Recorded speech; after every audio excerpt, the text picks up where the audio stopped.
Hi friends, welcome back to my channel. તો આજે આપણે બનાવીશું વરસાદમાં ખાવાની મજા પડે તેવા એકદમ યમ્મી અને ટેસ્ટી ગરમા ગરમ સમોસા. તો તમે આ રેસીપી ઘરે એકવાર જરૂરથી ટ્રાય કરજો. વિડીયો પસંદ આવે તો લાઈક કરી દો, શેર કરી દો અને મારી ચેનલને સબસ્ક્રાઈબ કરી દો. સૌપ્રથમ સમોસા બનાવવા માટે આપણે પહેલાં મેંદાનો લોટ બાંધી લઈએ. તો અહીંયા મેં ટોટલ 3 કપ લોટ લીધેલો છે. એમાં 2.5 કપ જેટલો મેંદો અને અડધો કપ જેટલો રવો એડ કરેલો છે.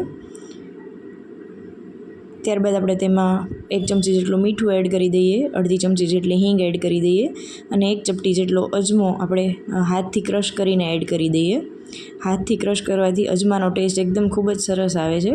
અને અહીંયા થોડું મોવણ વધારે આપવાનું છે લોટમાં, તો 4 ચમચી જેટલું જ મેં અહીંયા મોવણ એડ કરેલું છે તેલનું. તમે ઘી પણ એડ કરી શકો છો. ત્યારબાદ આપણે એકદમ સોફ્ટ એવો લોટ બાંધી લઈએ તેનો. તો લોટ ઓલમોસ્ટ આપણો બંધાઈ ગયો છે. તેને હવે આપણે મસાલો બનાવી લઈએ. અંદરનું સ્ટફિંગ ત્યાં સુધી રેસ્ટ કરવા મૂકી દઈએ.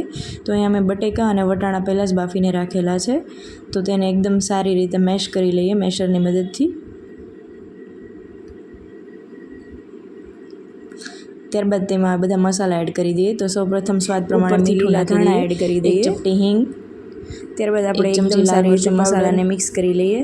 મેં અહીંયા ચમચાની મદદથી કર્યો પણ ના થયો એટલે મેં હાથની મદદથી કાંદા લસણ સારી રીતે મિક્સ કરી લીધો છે મસાલો આપણો. 1.5 ચમચી જેટલી મેં અહીંયા ખાંડ ઉમેરેલી છે. સ્ટફિંગ બનીને અને 1 મોટા લીંબુનો રસ નાખેલો છે. તો હવે આપણે સમોસા માટે 2 ચમચી જેટલો ગરમ મસાલો એડ કરીશું. તો એના માટે મેં અહીંયા મીડિયમ સાઇઝનું ગુંડલું લીધેલું છે. તેના ઉપર આપણે મેંદો થોડો ડસ્ટ કરી લઈએ અને એકદમ પાતળી એવી એની રોટલી બનાવીને તૈયાર કરી લઈએ. રોટલી એકદમ પાતળી રાખવાની છે, નહીંતર જાડી હશે તો અંદરથી તે કાચી રહેશે.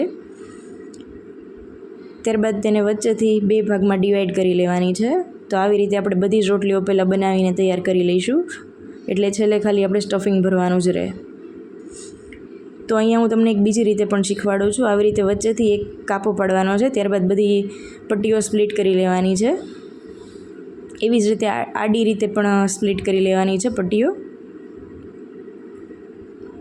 ત્યારબાદ વચ્ચે તેમાં સ્ટફિંગ ભરવાનું છે અને આવી રીતે કિનારીએ પાણી લગાવી દેવાનું છે થોડું, અને એકદમ સારી રીતે પ્રેસ કરીને એને પેક કરી દેવાનું છે. ત્યારબાદ બધી આપણી જે પટ્ટી બનાવેલી છે એ એકદમ કિનારે ચોંટાડી દેવાની છે.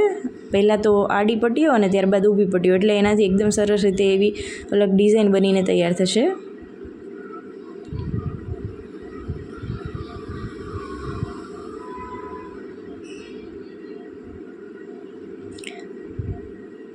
તો તમે જોઈ શકો છો આપણી નવી રીતે એકદમ સમોસાની ડિઝાઇન બનીને તૈયાર થઈ ગઈ છે.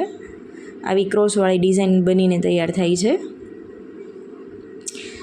અને અહીંયા આપણે બીજી રીતે બનાવીશું. તો કિનારીએ પહેલાં પાણી લગાવી લેવાનું છે અને કોન જેવો શેપ આપી દેવાનો છે તેને. ત્યારબાદ તેમાં હવે સ્ટફિંગ ભરી લેવાનું છે.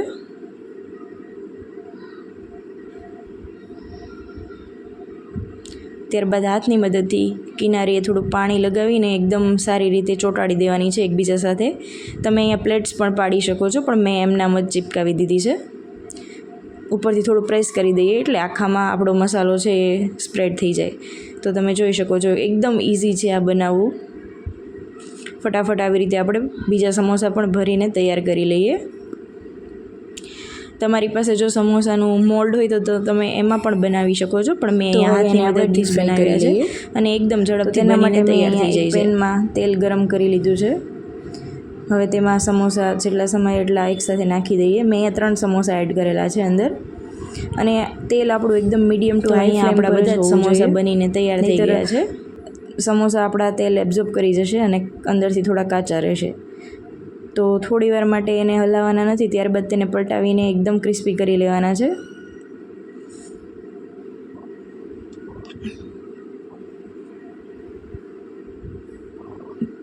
તો તમે જોઈ શકો છો સમોસા આપણા ગોલ્ડન બ્રાઉન થવા આવ્યા છે. ગોલ્ડન બ્રાઉન થઈ જાય ત્યારબાદ તેને કાઢી લેવાના છે. તો બનીને તૈયાર છે આપણા એકદમ ક્રિસ્પી અને ટેસ્ટી સમોસા.